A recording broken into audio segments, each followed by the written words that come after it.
प्रियछात्राः संस्कृतकक्षां स्वागतम्। अद्य अहम् आहारस्य महत्त्वम् इति पाठस्य अग्रिमभागं बोधयामि। नवमकक्षायाः तृतीयभाषायाः द्वितीयपाठः आहारस्य महत्त्वं पाठस्य अग्रिमभागः। ಆಹಾರಸ್ಯ ಮಹತ್ವಂ ಅನ್ನೋದರ ಮುಂದಿನ ಭಾಗ, ಅದನ್ನು ನಾನು ಇವತ್ತು ಬೋಧನೆ ಮಾಡ್ತೀನಿ.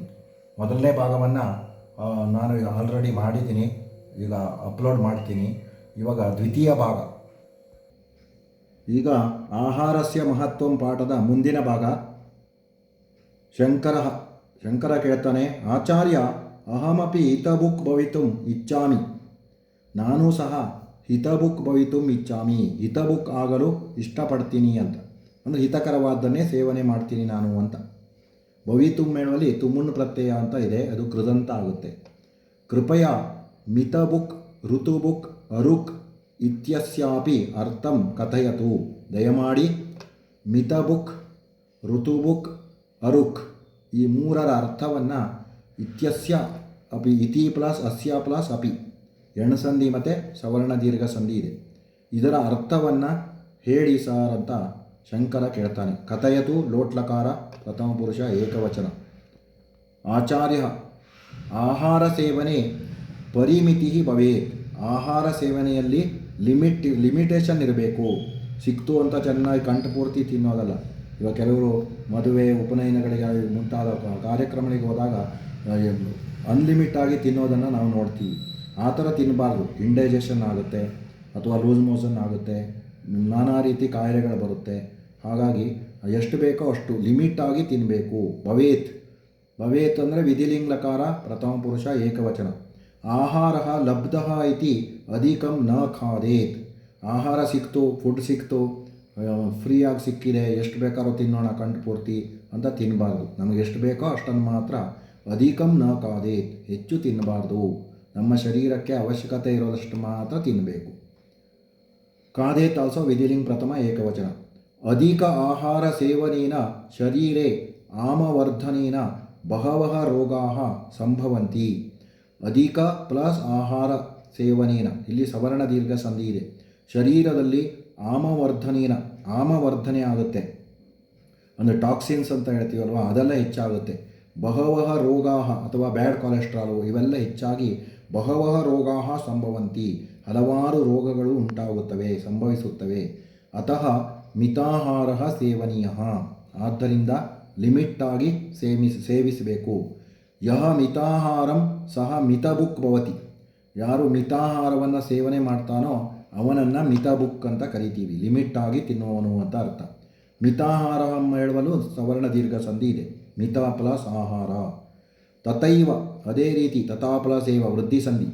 ದ್ವಾದಶ ಮಾಸೇಶು ಷಟ್ ಋತವಃ ಭವಂತಿ. 6 ಮಾಸಗಳಲ್ಲಿ 8 ಋತುಗಳಿವೆ. ಅಂದರೆ 2 ಮಾಸಗಳಿಗೆ ಒಂದೊಂದು ಋತು. ವಸಂತ ಋತು, ಗ್ರೀಷ್ಮ ಋತು, ವರ್ಷ ಋತು, ಶರದ್ ಋತು, ಶಿಶಿರ ಋತು, ಹೇಮಂತ ಋತು, ಈ ರೀತಿ 6 ಋತುಗಳನ್ನು ನಾವು ಕಾಣ್ತೀವಿ. ಅಂದರೆ ನಮ್ಮ ಹಿಂದೂ ಕ್ಯಾಲೆಂಡರ್ ಪ್ರಕಾರ 12 ಮಾಸಗಳಿಗೆ 6 ಋತುಗಳು ಇವೆ. Seasons, 6 seasons. ಋತೂಣಾಂ ಅನುಸಾರೇಣ ಕಾಲಾನುಗುಣ ಆಹಾರ ಆಯುರ್ವೇದೇ ಕಥಿತಃ. ಆ ಋತುಗಳಿಗೆ ಅನುಗುಣವಾಗಿ, ಯಾಕೆಂದರೆ ಇವಾಗ ನೋಡಿ, ಇವಾಗ ಗ್ರೀಷ್ಮ ಋತು ಅಂದರೆ ಆ ಋತುಗಳಿಗೆ ಅನುಗುಣವಾಗಿ ನಾವು ಕಾಲಾನುಗುಣ ಮತ್ತು ಟೈಮಿಗೆ ಅನುಗುಣವಾಗಿ, ಸೀಸನಿಗೆ ಅನುಗುಣವಾಗಿ, ಟೈಮಿಗೆ ಅನುಗುಣವಾಗಿ, ಕಾಲ ಪ್ಲಸ್ ಅನುಗುಣ ಸವರ್ಣ ದೀರ್ಘ ಸಂಧಿ. ಆಹಾರವು ಆಯುರ್ವೇದದಲ್ಲಿ ಹೇಳಲ್ಪಟ್ಟಿದೆ. ಅಂದರೆ ಯಾವ ಸೀಸನ್ನಲ್ಲಿ ಯಾವ ಫುಡ್ಡನ್ನು ತಿನ್ನಬೇಕು, ಯಾವ ಟೈಮಲ್ಲಿ ಯಾವ ಆಹಾರ ತಿನ್ನಬೇಕು ಅನ್ನೋದನ್ನು ಆಯುರ್ವೇದ ಶಾಸ್ತ್ರದಲ್ಲಿ ಹೇಳಲಾಗಿದೆ. ತೇಷಾಂ ಸೇವನೇನ ಕಾಲವ್ಯತ್ಯಯೇನ ಜಾಯಮಾನಃ ಜ್ವರಾದಿ ರೋಗಾಃ ನ ಭವಂತಿ. ಆ ರೀತಿ ಸೇವನೆ ಮಾಡಿದ್ರೆ ಕಾಲವ್ಯತ್ಯಯೇನ ಅಂದರೆ ಯಾವ್ಯಾವುದೋ ಟೈಮಲ್ಲಿ ತಿಂದು ಏನೇನೋ ಆರೋಗ್ಯ ವ್ಯತ್ಯಾಸ ಆಗುತ್ತಲ್ಲ, ಅನಾರೋಗ್ಯ ಉಂಟಾಗುತ್ತೆ. ಅಂತಹ ಜ್ವರಾದಿ ರೋಗಗಳು ಸಂಭವಿಸುವುದಿಲ್ಲ. ಟೈಮಿಗೆ ಅನುಗುಣವಾಗಿ, ಸೀಸನ್ ಅನುಗುಣವಾಗಿ ತಿಂದರೆ ನಮಗೆ ರೋಗಗಳು ಬರೋದಿಲ್ಲ ಅಂತ ಆಯುರ್ವೇದ ಶಾಸ್ತ್ರದಲ್ಲಿ ಹೇಳಿದಾಗಿರುತ್ತೆ. ಅತಃ ಕಾಲಂ ಅನುಸೃತ್ಯ ಯೋಗ್ಯಂ ಆಹಾರಂ ಯಹ ಸ್ವೀಕರೋತಿ ಸಹ ಋತುಬುಕ್ ಭವತಿ. ಆದ್ದರಿಂದ ಕಾಲಕ್ಕೆ ಅನುಗುಣವಾಗಿ ಯೋಗ್ಯವಾದ ಸರಿಯಾದ ಆಹಾರವನ್ನು ಯಾರು ಸ್ವೀಕರಿಸುತ್ತಾರೋ ಸಹ ಋತುಬುಕ್ ಭವತಿ, ಅವನನ್ನು ಋತುಬುಕ್ ಅಂತ ಕರೀತಾರೆ ಆಯುರ್ವೇದ ಶಾಸ್ತ್ರದಲ್ಲಿ. ವಾಕ್ಯಸ್ಯ ಸಾರಸ್ತು, ವಾಕ್ಯದ ಸಾರಾಂಶ ಏನು? ಯಹ ಹಿತಂ ಮಿತಂ ಕಾಲಾನುಗುಣಂ ಚ ಆಹಾರಂ ಖಾದತಿ ಸಹ ಸರ್ವದಾ ರೋಗರಹಿತಃ ದೃಢಕಾಯಶ್ಚ ಭವತಿ. ವಾಕ್ಯದ ಸಾರಾಂಶ ಏನು ಅಂದರೆ, ಯಾರು ಹಿತವಾಗಿ ಮಿತವಾಗಿ ಕಾಲಕ್ಕನುಗುಣವಾಗಿ ಆಹಾರವನ್ನು ಸ್ವೀಕರಿಸುತ್ತಾನೋ ಅವನು ರೋಗರಹಿತ, ಯಾವುದೇ ರೋಗ ಬರೋದಿಲ್ಲ ಅವನಿಗೆ. ದೃಢಕಾಯ, ಅವನು ದೃಢಕಾಯನಾಗ್ತಾನೆ, ಒಳ್ಳೆಯ ಶರೀರವನ್ನು ಒಳ್ಳೆಯ ಆರೋಗ್ಯವನ್ನು ಪಡಿತಾನೆ ಅನ್ನೋದು ಆ ಹಿತಬುಕ್ ಮಿತಬುಕ್ ಋತುಬುಕ್ ಅರುಕ್ ಭವತಿ ಅನ್ನೋ ವಾಕ್ಯದ ಸಾರಾಂಶ. ಆಮೇಲೆ ರುಚಿಕ ಹೇಳ್ತಾನೆ, ಆರ್ಯ ಉತ್ತಮ ಆರೋಗ್ಯಾಯ ಪ್ರತಿದಿನಂ ಕ್ಷೀರಂ ಘೃತಂ ತರ್ಕಂ ಚ ಸೇವನೀಯಂ ಇತಿ ಮಮ ಮಾತಾ ವದತಿ, ಸತ್ಯಂ ವಾ ತತ್? ಸರ್, ಉತ್ತಮ ಆರೋಗ್ಯಕ್ಕಾಗಿ ಪ್ರತಿ ದಿವಸ ಕ್ಷೀರಂ ಘೃತಂ, ಹಾಲು ಮತ್ತು ತುಪ್ಪ, ತಕ್ರಂ ಮತ್ತು ಮಜ್ಜಿಗೆ ಇವುಗಳನ್ನು ಸೇವಿಸಬೇಕು, ಒಳ್ಳೆ ಆರೋಗ್ಯ ಬೇಕು ಅಂದರೆ ಅಂತ ಮಮ ಮಾತಾ ವದತಿ, ನನ್ನ ತಾಯಿ ಯಾವಾಗಲೂ ಹೇಳ್ತಾ ಇರ್ತಾರೆ. ಸತ್ಯಂ ವಾ ತತ್, ಅದು ಸತ್ಯನಾ ನಿಜನಾ ಅಂತ ರುಚಿಕ ಟೀಚರನ್ನು ಪ್ರಶ್ನೆ ಮಾಡ್ತಾನೆ. ಇಲ್ಲಿ ಮಾತಾ ಅಂತ ಬಂದಿದೆ, ಮಾತಾ ಅಂದರೆ ಜನನಿ ಅಂಬಾ ಅಂತ ಬರಿಬೇಕು, ಪ್ರಸವಿತ್ರಿ ಪರ್ಯಾಯ ಪದ. ಆಚಾರ್ಯ ಬಾಲ ಸುಷ್ಟು ಪೃಷ್ಟಂ ಭವತ, ಚೆನ್ನಾಗಿ ಕೇಳಿದೆ ನೀನು, ಗುಡ್ ಕ್ವಶನ್ ಯು ಆಸ್ಕ್ಡ್ ಅಂತ ಟೀಚರು ಅಪ್ರಿಸಿಯೇಟ್ ಮಾಡ್ತಾರೆ. ಕ್ಷೀರಂತು ಅಮೃತ ಸಮಾನಂ ಭವತಿ, ಮಿಲ್ಕ್ ಅನ್ನೋದು ಅಮೃತಕ್ಕೆ ಸಮಾನವಾಗಿದೆ, ಅಂದರೆ ನೆಕ್ಟರಿಗೆ ಕಂಪೇರ್ ಮಾಡಿದ್ದಾರೆ ಹಾಲನ್ನು. ಅಂದರೆ ಅದು ಒಳ್ಳೆ A2 ಹಾಲಾಗಿ ಹಳ್ಳಿ ಕಡೆ ಮನೆಯಲ್ಲೇ ಹಸು ಇರುತ್ತಲ್ವ, ಆ ಫ್ರೆಶ್ ಮಿಲ್ಕ್ ಆದರೆ ಅದು ಅಮೃತಕ್ಕೆ ಸಮಾನ. ಇವಾಗ ಪ್ಯಾಕೆಟಲ್ಲೆಲ್ಲ ಸಿಗೋದೆಲ್ಲ ಏನೇನು ಬೆರೆಸಿರ್ತಾರೆ, ಯೂರಿಯಾ ಮುಂತಾದವುಗಳನ್ನೆಲ್ಲ. ಅದ್ರ ಸಿಟಿಲಿರುವವರಿಗೆ ಏನು ಅನಿವಾರ್ಯ, ಆಗಾಗ ಅದನ್ನೇ ಕುಡಿತೀವಿ ನಾವು. ಆದರೆ ಅದು ಅಷ್ಟೊಂದು ಒಳ್ಳೆಯ ಹಾಲಲ್ಲ, ಅದು ಅಮೃತಕ್ಕೆ ಸಮಾನ. ಅಂದರೆ A2 ಹಾಲು, ಮನೆಯಲ್ಲೇ ಹಸುಗಳನ್ನು ಸಾಕಿ ಅದು ಭಾರತೀಯ ತಳಿ ಹಸುವಿನಿಂದ ಬಂದಂತಹ ಹಾಲು ಅಮೃತಕ್ಕೆ ಸಮಾನವಂತೆ ಇದು. ಅದರಿಂದ ಹಲವಾರು ರೋಗಗಳು ವಾಸಿಯಾಗುತ್ತೆ, ಯಾವುದೇ ರೋಗ ಫಸ್ಟ್ ಆಫ್ ಆಲ್ ರೋಗ ಬರೋದೇ ಇಲ್ಲ ಅಂತ. ಕ್ಷೀರೇಣ ವಿನ ಮಾನವ ಜೀವನಂ ದುಷ್ಕರಂ, ಹಾಲಿಲ್ಲದೆ ಮಾನವನ ಜೀವನ ದುಷ್ಕರ, ಕಠಿಣಕರ, ಕ್ಲಿಷ್ಟಕರ ಅಂತ. ಹಾಲಿಲ್ಲದೆ ಬದುಕೋದು ತುಂಬ ಕಷ್ಟ, ಮಾನವ ಜೀವಿಸೋದು ಕಷ್ಟ. ಅದರಲ್ಲೂ ನಾವು ಚಿಕ್ಕವರಿರುವಾಗ ತಾಯಿ ಹಾಲನ್ನು ಕುಡಿದೇ ಬೆಳೆದಿರ್ತೀವಿ. ತಾಯಿ ಹಾಲನ್ನು ಚೆನ್ನಾಗಿ ನಾವು ಕುಡಿದ್ರೆ ನಮ್ಮ ಆರೋಗ್ಯ ತುಂಬ ಚೆನ್ನಾಗಿರುತ್ತೆ ಅಂತ ವೈದ್ಯರು ಸಹ ಹೇಳ್ತಾರೆ. ಆಮೇಲೆ ದೊಡ್ಡವರಾದಮೇಲೂ ಸಹ ಹಾಲು ಬೇಕಾಗುತ್ತೆ ನಮಗೆ. ಹಾಲು, ಮಜ್ಜಿಗೆ, ಮೊಸರು, ಬೆಣ್ಣೆ, ತುಪ್ಪ ಎಲ್ಲವೂ ಬೇಕಾಗುತ್ತೆ ಆರೋಗ್ಯಕ್ಕೆ. ಹಾಗಾಗಿ ಅದಿಲ್ಲದೆ ಒಳ್ಳೆಯ ಆರೋಗ್ಯ ಕಾಪಾಡಿಕೊಳ್ಳೋದು ತುಂಬ ಕಷ್ಟ. ಘೃತಂ ದೇಹಂ ವರ್ಧಯತಿ, ಘೃತಂ ಅಂದರೆ ತುಪ್ಪ, ತುಪ್ಪವು ದೇಹವನ್ನು ಬೆಳೆಸುತ್ತದೆ. ಘೃತಂ ಆಯುಹು ಅಂತಲೂ ಕರಿತೀವಿ, ಆಯುಷ್ಯ ಸಹ ಜಾಸ್ತಿ ಆಗುತ್ತೆ ಅಂತ. ಸೊ ತಕ್ರಂತು ಭೋಜನಾಂತೆ ಹಿತಂ ಜನಯತಿ, ತಕ್ರಂ ಅಂದರೆ ಮಜ್ಜಿಗೆ, ಬಟರ್ ಮಿಲ್ಕ್. ಮಜ್ಜಿಗೆಯು ಊಟದ ಕೊನೆಯಲ್ಲಿ ಹಿತವನ್ನು ಉಂಟು ಮಾಡುತ್ತದೆ. ಭೋಜನ ಪ್ಲಸ್ ಅಂತೆ ಸವರ್ಣ ದೀರ್ಘ ಸಂಧಿ. ಅದಕ್ಕೆ ನೋಡಿ ಹಿಂದಿನವರೆಲ್ಲ ಊಟ ಆದಮೇಲೆ ಲಾಸ್ಟಲ್ಲಿ ಮಜ್ಜಿಗೆಯನ್ನು ಊಟ ಮಾಡ್ತಾರೆ, ಇಲ್ಲಾಂದ್ರೆ ಮಜ್ಜಿಗೆ, ಒಂದು ಗ್ಲಾಸ್ ಮಜ್ಜಿಗೆ ಕುಡಿತಾರೆ. ಅದು ಡೈಜೆಷನ್ನು ಚೆನ್ನಾಗಾಗುತ್ತೆ ಮತ್ತು ದೇಹವನ್ನು ಸಹ ತಂಪಾಗಿಡೋದಕ್ಕೆ ಪೂರಕ ಆಗುತ್ತೆ ಅಂತ. ಆಮೇಲೆ ದೀಪಿಕಾ, ಕೀದೃಶಾಹ ಆಹಾರಾಹ ಬುದ್ಧಿಂ ವಿಕಾಸಯಂತಿ, ಯಾವ ರೀತಿ ಆಹಾರ ನಮ್ಮ ಬುದ್ಧಿಯನ್ನು ವಿಕಸನ ಮಾಡುತ್ತೆ, ಅಂದರೆ IQಗೆ ಹೆಲ್ಪ್ ಮಾಡುತ್ತೆ, ನಾಲೆಡ್ಜನ್ನು ಇಂಪ್ರೂವ್ ಮಾಡೋದಕ್ಕೆ ಯಾವ ಆಹಾರಗಳು ತುಂಬ ಉತ್ತಮವಾದವು ಅಂತ ಪ್ರಶ್ನೆ ಕೇಳ್ತಾಳೆ. ಆಚಾರ್ಯ ಪಿಷ್ಟಾದಿ ಜೀವಸತ್ವಯುತಾ ಆಹಾರಾಹ ಕ್ಷೀರಂ ಅಭಿನವಾನಿ ಫಲಾನಿ ಬ್ರಾಹ್ಮಿ ಸಮುದ್ರಲವಣಂ ಚೈತ್ಯಾದಯ ದೇಹ ಬುದ್ಧಿ ಮನೋವಿಕಾಸಂ ಕುರುವಂತಿ. ಪಿಷ್ಟಾದಿ ಜೀವಸತ್ವಯುತಾ, ಪಿಷ್ಟ ಅಂದರೆ ಪೌಷ್ಟಿಕಾಂಶಗಳು, ತುಂಬ ನಾವು ಪೌಷ್ಟಿಕಾಂಶ ಇರುವಂತಹ ನ್ಯೂಟ್ರಿಷಿಯನ್ ಫುಡ್ ಅಂತ ಕರಿತೀವಿ, ಅವುಗಳನ್ನು ಸೇವನೆ ಮಾಡಬೇಕು. ಅಂತಹ ಆಹಾರಗಳು ಕ್ಷೀರಂ ಮಿಲ್ಕ್, ಅಭಿನವಾನಿ ಫಲಾನಿ ಅಂದರೆ ಫ್ರೆಶ್ ಆಗಿರೋ ಫ್ರೂಟ್ಸನ್ನು ತಿನ್ನಬೇಕು, ಹಸಿರು ತರಕಾರಿ, ಬ್ರಾಹ್ಮಿ ಅಂತ ಬರುತ್ತಲ್ವ, ಸಮುದ್ರ ಲವಣಂ ಸಮುದ್ರದ ಉಪ್ಪು ಅಂದರೆ ಕೆಂಪುಪ್ಪು ಅಂತ ಕರಿತೀವಿ, ಇಲ್ಲ ಕಲ್ಲುಪ್ಪು, ಅವುಗಳನ್ನು ಉಪಯೋಗಿಸಬೇಕು. ಚೈತ್ಯಾದಯ ಚ ಪ್ಲಸ್ ಇತಿ ಪ್ಲಸ್ ಆದಯ, ಗುಣಸಂಧಿ ಮತ್ತು ಎಣ್ಸಂಧಿ ಎರಡೂ ಇದೆ ಇಲ್ಲಿ. ದೇಹ ಬುದ್ಧಿ ಮನೋವಿಕಾಸಂ ಕುರುವಂತಿ, ಇವು ನಮ್ಮ ದೇಹವನ್ನು ಮತ್ತು ಬುದ್ಧಿಯನ್ನು, ಮನಸ್ಸನ್ನು ಅಥವಾ ಜ್ಞಾನವನ್ನು ಹೆಚ್ಚಿಸಲು ಇದು ಪೂರಕವಾಗುತ್ತೆ ಈ ಆಹಾರಗಳು ಅಂತ. ನ್ಯೂಟ್ರಿಷನ್ ಫುಡ್ಡನ್ನು ತಿನ್ನಬೇಕು, ಹಾಲು, ಒಳ್ಳೆ ತುಪ್ಪ ಇವುಗಳನ್ನೆಲ್ಲ ತಿನ್ನಬೇಕು, ಫ್ರೆಶ್ ತರಕಾರಿಯನ್ನು ತಿನ್ನಬೇಕು, ಆಮೇಲೆ ಫ್ರೆಶ್ ಆಗಿರೋ ಫ್ರೂಟ್ಸನ್ನು ತಿನ್ನಬೇಕು. ಇವೆಲ್ಲ ಶಿಕ್ಷಕರು ಎಕ್ಸ್ಪ್ಲೇನ್ ಮಾಡ್ತಾರೆ. ಡಿಸೋಜ ಆರ್ಯ ಅದ್ಯತನದಿನೇಷು ಅಸ್ಮಾಕಂ ಆಹಾರಸೇವನಕ್ರಮೇಷು ದೋಷಾಃ ಸಂತಿ ಕಿಲ. ಸರ್, ಇಂದಿನ ದಿನಗಳಲ್ಲಿ, ಅದ್ಯತನ ದಿನೇಶು ಅಂದರೆ ನವಡೇಸ್ ಅಂತ, ಅಸ್ಮಾಕಂ ಆಹಾರ ಸೇವನ ಕ್ರಮೇಶು, ನಮ್ಮ ಆಹಾರ ಸೇವನೆಯ ಕ್ರಮದಲ್ಲಿ, ವಿಧಾನಗಳಲ್ಲಿ ದೋಷಗಳಿವೆ ಅಲ್ವಾ ಅಂತ ಕೇಳ್ತಾನೆ. ಅಂದರೆ ಜನರು ಸರಿಯಾಗಿ ನಿಯಮಗಳನ್ನು ಫಾಲೋ ಮಾಡ್ತಾ ಇಲ್ವಾ? ಸಿಕ್ಕಿದ ಆಹಾರವನ್ನು ಆನ್ಲೈನಲ್ಲಿ ತರಿಸೋದು, ರೆಡಿಮೇಡ್ ಫುಡ್ಡನ್ನು ಪ್ಯಾಕೆಟಲ್ಲಿರೋ ಫುಡ್ಗಳನ್ನು ತಿನ್ನೋರೇ ಜಾಸ್ತಿ ಆಗಿದ್ದಾರೆ. ಮನೆಯಲ್ಲಿ ಕಷ್ಟಪಟ್ಟು ಮಾಡ್ಕೊಂಡು ತಿನ್ನೋರ ಸಂಖ್ಯೆ ಕಡಿಮೆ ಆಗಿದೆ. ಸೊ ಅದೆಲ್ಲ ತಪ್ಪಲ್ವಾ? ದೋಷದಿಂದ ಕೂಡಿದೆ ಆಹಾರ ಸೇವನೆ ಕ್ರಮ ಅಂತ ಕೇಳ್ತಾರೆ. ಆಚಾರ್ಯ: ಆಂ, ಹೌದು. ಮಾರ್ಗಸ್ಯ ಪಾರ್ಶ್ವೇ ಸಜ್ಜೀಕೃತಾನ್ ಆಹಾರ ನ ಖಾದೇತ್. ದಾರಿಯ ಬದಿಯಲ್ಲಿ, ಮಾರ್ಗ ಅಂದರೆ ರೋಡ್ ಸೈಡಲ್ಲಿ ಇರುವಂತಹ ರೆಡಿ ಮಾಡಿದ, ಸಜ್ಜೀಕೃತಂ ಅಂದರೆ ಪ್ರಿಪೇರ್ಡ್ ಅಂತ, ಅಂತಹ ಆಹಾರಗಳನ್ನು ತಿನ್ನಬಾರ್ದು. ಯಾಕೆಂದರೆ ಅದು ಹಲವಾರು ಅಶುದ್ಧ, ಧೂಳು, ಇವು ಕಲ್ಮಶಗಳನ್ನು ಹೊಂದಿರುತ್ತೆ, ಹಾಗಾಗಿ ಅಶುದ್ಧವಾಗಿರುತ್ತೆ, ಅದನ್ನು ತಿನ್ನಬಾರ್ದು ಅಂತ. ದೂರದರ್ಶನಂ ಪಶ್ಯಂತಹ ವಾರ್ತಾಲಾಪಂ ಕುರುವಂತಹ ತ್ವರೆಯ ಅಸಮಯೇ ವಾ ನ ಭಕ್ಷಯೇತ್. ನೋಡಿ, ಇನ್ನೊಂದು ದೊಡ್ಡ ತಪ್ಪು ಮಾಡೋದು, ನಾವೇನು ತಪ್ಪು ಮಾಡ್ತೀವಿ ಅಂದರೆ ಟಿ ವಿ ನೋಡ್ಕೊಳ್ತಾ ವಾರ್ತಾಲಾಪಂ, ಹರಟೆ ಹೊಡಿತಾ ಏನು ತಿಂತಾಯಿದ್ದೀವಿ ಅದ್ರ ಕಡೆ ಗಮನನೇ ಇರಲ್ಲ ನಮಗೆ.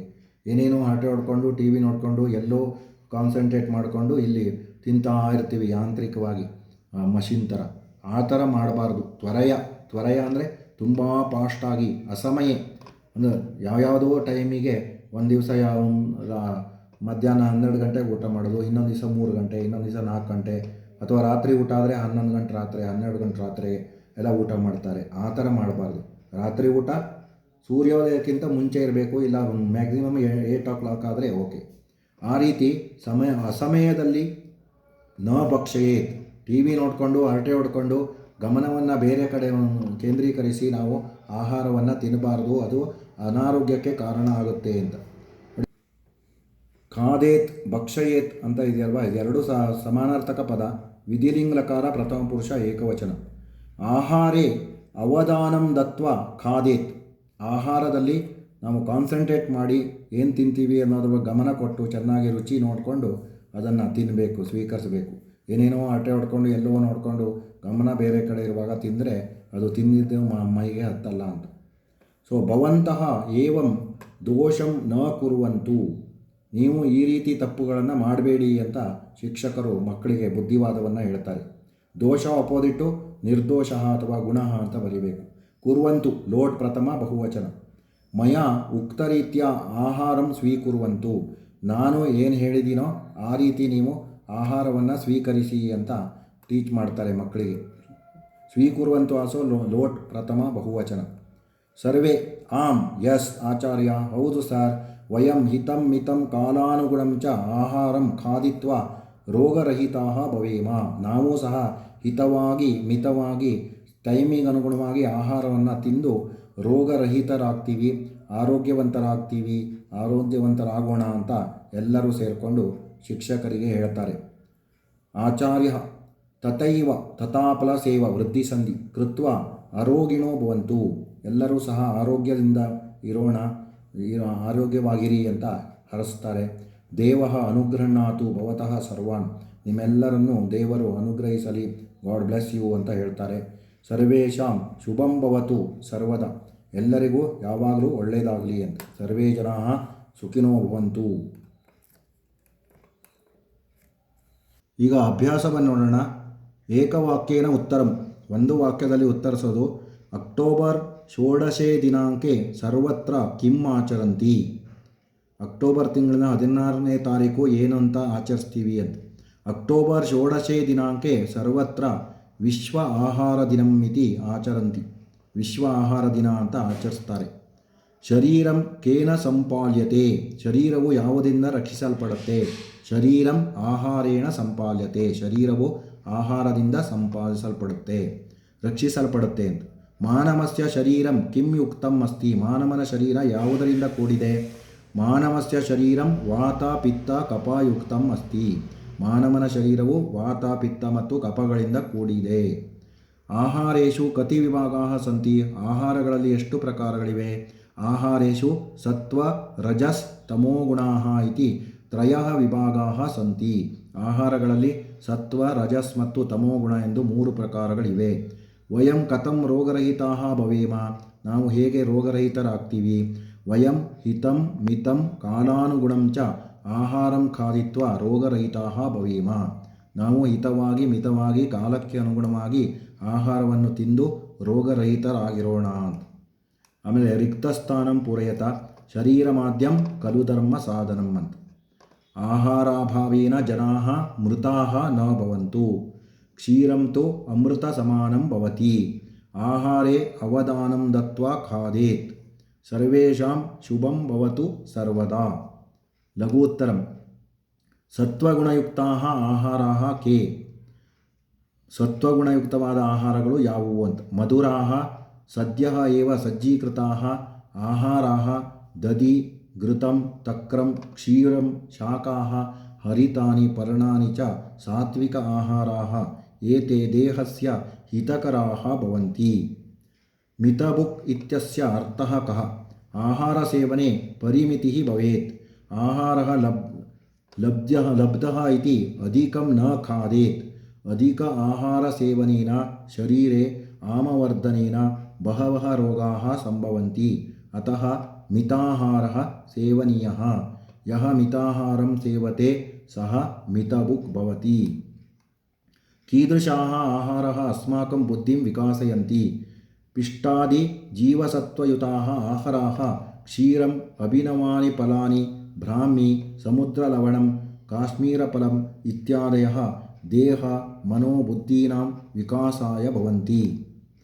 ಸಮಾನಾರ್ಥಕ ಪದಂ ಜನಾಃ ಲೋಕಾಃ ವಿಂದಂತು ಪ್ರಾಪ್ನುವಂತು. ಶರೀರಂ ಕಾಯಃ ದೇಹಃ ಗಾತ್ರಂ ತನು ಇಷ್ಟು ಬರೀಬೋದು. ವಪುಃ ಬುದ್ಧಿ, ಇಲ್ಲಿ ಜ್ಞಾನಂ ಕೊಟ್ಟಿದ್ದಾರೆ, ನೀವು ದೀಹಿ ಅಥವಾ ಮತಿಹಿ ಅಂತ ಬರೀಬೇಕು. ವಿರುದ್ಧಾರ್ಥಕ ಪದಂ ಹಿತಕರಃ ಅಹಿತಕರಃ. ಗುಣಃ ದೋಷಃ ಪರಿಮಿತಿಃ ಅಪರಿಮಿತಿಃ. ಅಮೃತಂ ವಿಷಂ. ನೆಕ್ಸ್ಟು ಯಥಾ ನಿರ್ದೇಶಂ ಆಹಾರಸ್ಯ ಮಹತ್ವಂ ಉದ್ದಿಶ್ಯ ಅಧಿಕಂ ವದತು ಆಚಾರ್ಯ. ಕಃ ಪಾಠಃ ಆಹಾರಸ್ಯ ಮಹತ್ವಂ ಇತಿ ಪಾಠಃ. ಕಾ ವದತಿ ಲಲಿತಾ ವದತಿ. ಕಂ ವದತಿ ಆಚಾರ್ಯಂ ವದತಿ. ಸತ್ವಗುಣಯುಕ್ತಾಃ ಆಹಾರಾಃ ಕೇ ಕೃಪಯಾ ವದಂತು. ಕಃ ಪಾಠಃ ಆಹಾರಸ್ಯ ಮಹತ್ವಂ ಇತಿ ಪಾಠಃ. ಕಾ ವದತಿ ನಫೀಸಾ ವದತಿ. ಕಂ ವದತಿ ಆಚಾರ್ಯಂ ವದತಿ. ತ್ವರಯಾ ಅಸಮಯೇ ವಾ ನ ಭಕ್ಷಯೇತ್. ಆಹಾರಸ್ಯ ಮಹತ್ವಂ ಇತಿ ಪಾಠಃ. ಕಃ ವದತಿ ಆಚಾರ್ಯಃ ವದತಿ. ಕಾನ್ ವದತಿ ಛಾತ್ರಾನ್ ವದತಿ. ಆಮೇಲೆ ಮಾತೃಭಾಷೆಯ ಕನ್ನಡ, ಇಂಗ್ಲೀಷ್ ಅಥವಾ ಸಂಸ್ಕೃತದಲ್ಲಿ ಉತ್ತರ ಬರೀಬೇಕು. ಇದು ಸತ್ವ ರಜ ತಮೋಗುಣಯುಕ್ತಾನಾಂ ಆಹಾರಾಣಂ ವಿಷಯ ಲಿಖತ. ಸತ್ವ ರಜ ತಮೋಗುಣ ಆಹಾರಗಳ ಬಗ್ಗೆ ಎಕ್ಸ್ಪ್ಲೇನ್ ಮಾಡಬೇಕು, ಕನ್ನಡ, ಇಂಗ್ಲೀಷ್ ಅಥವಾ ಸಂಸ್ಕೃತದಲ್ಲಿ. ಆಹಾರ ಸ್ವೀಕಾರ ಸಮಯೇ ಕೇ ನಿಯಮಾಃ ಪಾಲನೀಯಾಃ. ಆಹಾರ ಸ್ವೀಕರಿಸುವಾಗ ಯಾವ್ಯಾವ ನಾವು ನಿಯಮಗಳನ್ನು ಪಾಲಿಸಬೇಕು ಅಂತ ನೀವು ವಿವರಿಸಬೇಕು. ಇಲ್ಲಿಗೆ ಅಭ್ಯಾಸವು ಮುಗಿದಿದೆ. ಇಲ್ಲಿಗೆ ಆಹಾರಸ್ಯ ಮಹತ್ವಂ ಎಂಬ ಪಾಠ ಮುಗಿದಿದೆ. ತಾವೆಲ್ಲರೂ ಅದನ್ನು ನೋಡಿ ಅದರ ಪ್ರಯೋಜನವನ್ನು ಪಡೀರಿ, ಹೆಚ್ಚು ಅಂಕಗಳನ್ನು ಪಡೀರಿ ಅಂತ ಹೇಳ್ತಾ, ಯಾರ್ಯಾರು ಸಬ್ಸ್ಕ್ರೈಬ್ ಆಗಿಲ್ಲ ಅವರ ಕೂಡಲೇ ಸಬ್ಸ್ಕ್ರೈಬ್ ಆಗಿ, ಲೈಕ್ ಮಾಡಿ, ಶೇರ್ ಮಾಡಿ ಅಂತ ಹೇಳ್ತಾ ಇವತ್ತಿನ ಪಾಠವನ್ನು ಮುಕ್ತಾಯ ಮಾಡ್ತಾ ಇದ್ದೀನಿ. ಇದೇ ರೀತಿ ನನ್ನ ಯೂಟ್ಯೂಬ್ ಚಾನಲನ್ನು ನೋಡಿ ಎಲ್ಲರೂ ಎನ್ಕರೇಜ್ ಮಾಡಬೇಕು ಅಂತ ಕೇಳ್ಕೊಳ್ತೀನಿ. ಧನ್ಯವಾದಾः. ಸರ್ವೇ ಜನಾಃ ಸುಖಿನೋ ಭವಂತು.